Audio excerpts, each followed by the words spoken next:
চৰকাৰে এই দালাল বিলাক ক'ত আছিল আহিলে প্ৰশ্ন কৰিব আৰু এওঁলোকক ইয়াৰ উভতাই পঠাব। চৰকাৰ ৰাইজ আশীৰ্বাদ বিচাৰিছো আপোনালোকৰ পৰা। আজি শেষৰ দিন, আজিৰ পৰা ইয়াৰ পিছত আৰু আমি সভা সমিতি আমি কৰিব নোৱাৰো আৰু আপোনালোক বিলাকৰ মৰমত একেবাৰে শেষৰ দিনটোত আপোনালোকৰ মাজলৈ আহিছো আৰু আপোনালোক বিলাকেও এনে ধৰণেৰে ইমান বৰষুণতো আই মাতৃ ডেকাসকল সকলো মানুহ বৰষুণত তিতি তিতি আপোনালোক বিলাক আছে। এইটোৱে সূচাই এইবাৰ কংগ্ৰেছৰ জয় যাত্ৰা অব্যাহত। দিল্লীৰ বেৰেদাৰ নৰেন্দ্ৰ মোদী আদাও, অমিত শ্বাহ আদাও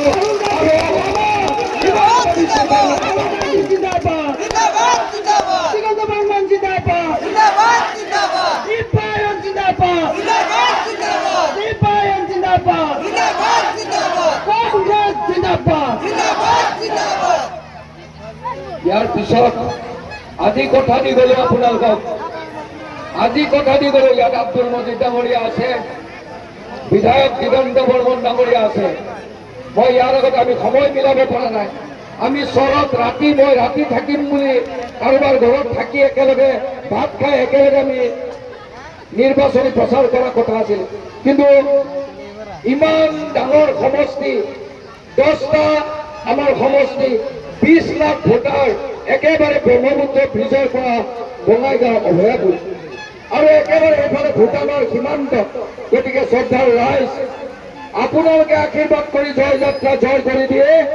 আপোনালোকৰ চৰত থাকিম আহি পেলাই MP যদি বনাই দিয়ে, MP হৈ আহি চৰত থাকিম, আপোনালোকৰ ঘৰত থাকিম আৰু আপোনালোকৰ যি সমস্যা আজি আছে দিগন্ত বৰ্মন ডাঙৰীয়া আৰু মই ইয়াতে আপোনালোকৰ সমস্যা আজি সমাধান কৰাৰ কাৰণে আজি কথা দি গলো। দিগন্ত বৰ্মন জিন্দাবাদ, দিগন্ত বৰ্মন জিন্দাবাদ, দীপায়ন জিন্দাবাদ, দীপায়ন জিন্দাবাদ, কংগ্ৰেছ পাৰ্টি জিন্দাবাদ। আচ্ছা, মই এতিয়া শেষ কৰিম। আপোনালোকৰ ঘৰত যেতিয়া থাকিব আহিম, আপোনালোকে থাকিব দিবনে? মোক যি ধৰণে খলিলৰ মাকে মৰম কৰে আপোনালোকে তেনেধৰণে মৰমেৰে ৰাখিবনে?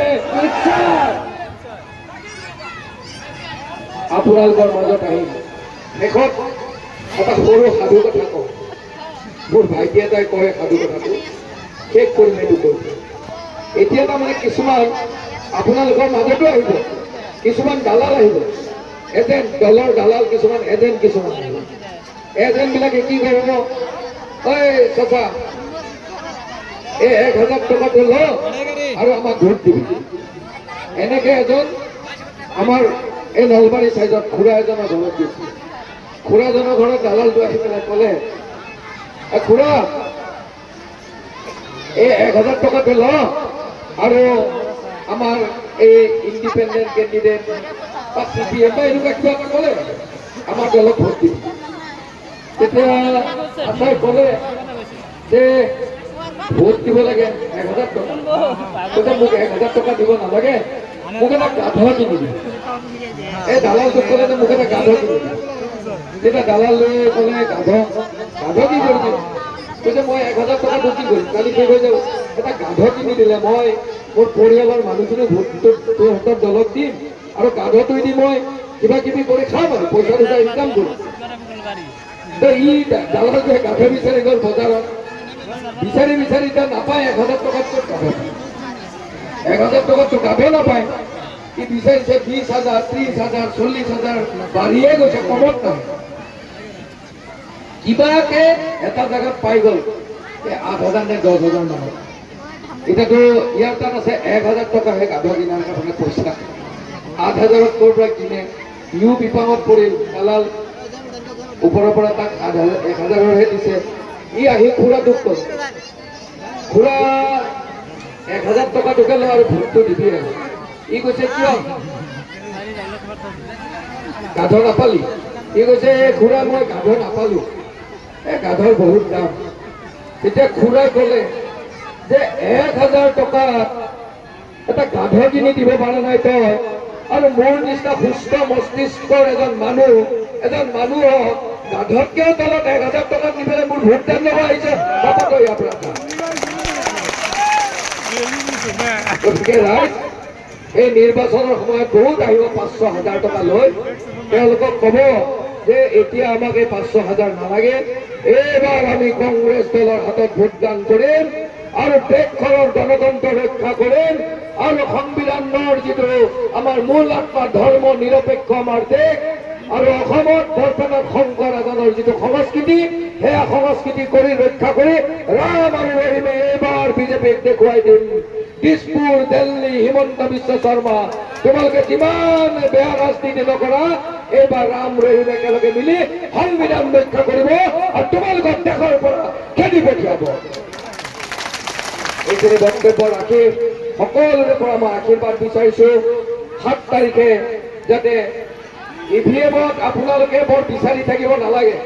ভগৱান আৰু আল্লাহৰ কি ইচ্ছা কি আশীৰ্বাদ নাজানো, ভগৱান আৰু আল্লাহ ৰাখিব ইভিএমৰ মেচিনত 1 নম্বৰ বুটামটোতে কংগ্ৰেছ দলৰ হাতখন পাব আৰু দিব্যাংগৰ প্ৰতিশ্ৰুতি পাব।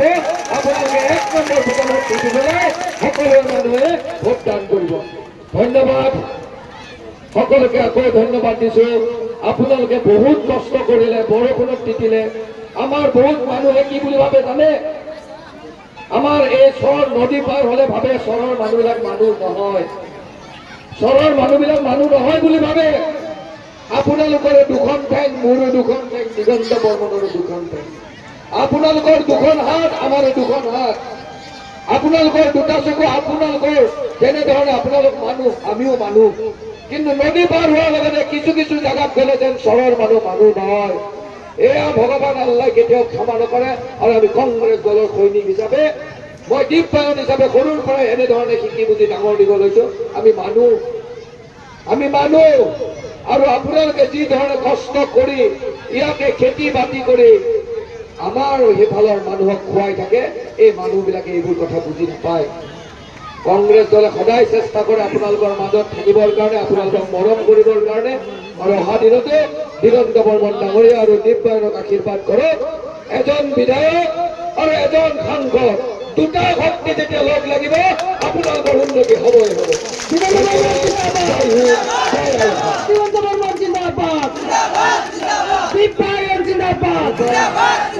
ধন্যবাদ জনাইছো। খালি এটা সৰু কথা কম, 2014 চনত যেতিয়া আমাৰ মানস বৰা কেন্দ্ৰীয় আছিলে, এইবাৰ মই শৰৎ মানস বৰাক লৈ আহিছিলোঁ। হেলিকপ্টাৰ দি আহিছিল, গম পাইছিল আপোনালোকে। কিন্তু দুৰ্ভাগ্যবশতঃ আমাৰ মানস বৰা তেতিয়া হাৰি থাকিলে, সুজয় চক্ৰৱৰ্তী MP হ'ল। এই MP হোৱাৰ পিছত সুজয় চক্ৰৱৰ্তী তেতিয়াও অলপ মানে ভোট দিছিলে নাই? দিছিলে।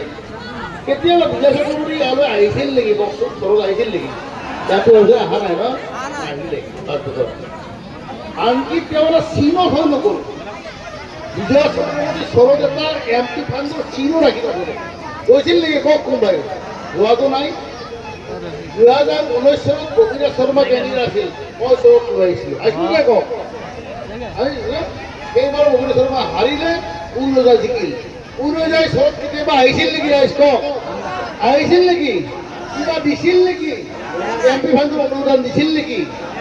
এইবাৰ ভূজন চৌধুৰী ডাঙৰীয়া আহিছে, তেখেতক শ্ৰদ্ধা কৰোঁ মই। চৰত আহিছিল নেকি? তেখেতে আহিছিল নেকি? জয় হলেও নাহে, মই গেৰাণ্টি দিছোঁ। মোদীৰ গেৰাণ্টি যে, মোৰো গেৰাণ্টি যে জয় হলেও নাহে। মোৰ গেৰাণ্টি, দিগন্ত বৰ্মনৰ গেৰাণ্টি, এই বিজেপি সংসদ জয় হলি এই ভাংনাবাৰী কৰাপশ্যন যিবিলাক ৰেমাইত নাহে, এইটো দিগন্ত বৰ্মনৰ গেৰাণ্টি। সেইটো মই গেৰাণ্টি দিছোঁ, নাহে। কিন্তু মই এটা কথা আপোনাক কওঁ, এই দিব্যাংগ জয় হলে মই চৰত অন্তত 5 বছৰত 5 বাৰ লৈ 5 বাৰ। মোৰ গেৰাণ্টি এইটো। দিগন্ত বৰ্মনৰ গেৰাণ্টি 5 বাৰ আনিম। আৰু মই ইয়াত MP ফাণ্ডৰ পুঁজি দি এটা ভাল কাম কৰাৰ কাৰণে মই আজি অনুৰোধ জনাম আৰু মই কৰিম আপোনাক গেৰাণ্টি। দেখোন দীঘলীয়া নকৰোঁ, মই মাত্ৰ আমাৰ আব্দুল মজিদ ফাইনেল। মাননীয় বিধায়ক মহোদয়, আমাৰ প্ৰাৰ্থী মহোদয়, সন্মানিত ৰাইজসকল, আই মাতৃসকল, আজি আপোনালোকে বহু সময় কষ্ট কৰিলে আৰু আমাৰ বিধায়ক মহোদয় তথা আমাৰ প্ৰাৰ্থী মহোদয় তেখেতসকলেও বহু কষ্ট কৰি এই চহৰলৈ আহিছিলে, চহৰলৈ আহি আপোনালোকক দেখা দিলে আৰু আপোনালোকৰ আগত দুআষাৰ বক্তব্য ৰাখিলে। আৰু মই ভাবোঁ তেখেতসকল কম আহিলেও তেখেতসকলৰ যি কথা সেই কথামতে কাম হ'ব। কাৰণ হয়তো বহুতে ক'ব খোজে আমাৰ বিধায়ক মহোদয় অহা নাই, অহাটো বাদ দিয়ক, এইখন স্কুল ইমান দীঘল স্কুল বিল্ডিং এইটো কোনে কৰিলে? এইটো দিগন্ত বৰ্মনে কৰিছে। কাৰণ ইয়াত মই যেতিয়া আহিছিলোঁ, ইয়াত আহি চাইছোঁ যে আগতে যে আমি পুৰণা সেই বিল্ডিংবিলাক বনাইছিলোঁ সেই পুৰণাই আছে, কিন্তু 10 বছৰে ইয়াত একো হোৱা নাই। এই 10 বছৰত একো হোৱা নাই, কিন্তু দিগন্ত বৰ্মন MLA হয়ে ইমান দীঘল ঘৰ এটা বনাই দিছে। আৰু ইয়াৰ প্ৰেচিডেণ্ট আমাৰ ইয়াৰে ইনাম আলী ভাইও এই মিটিঙৰ কাৰণে যথেষ্ট কষ্ট কৰিছে। আৰু এই এলেকাৰ আমাৰ যিসকল মুৰব্বী, আমাৰ সাধন মাত্ৰ আদি কৰি যিসকল মুৰব্বীয়ে বহু কষ্ট কৰি এইখন সভা অনুষ্ঠিত কৰিলে, মই আটাইকে মোৰ বিনম্ৰ অনুৰোধ জনাইছোঁ আৰু তেখেতসকলক ধন্যবাদ জনাইছোঁ যে আপোনালোকে আমাক মাতি আনি এই মিটিংখন ইয়াত কৰাৰ সুযোগ কৰি দিলে।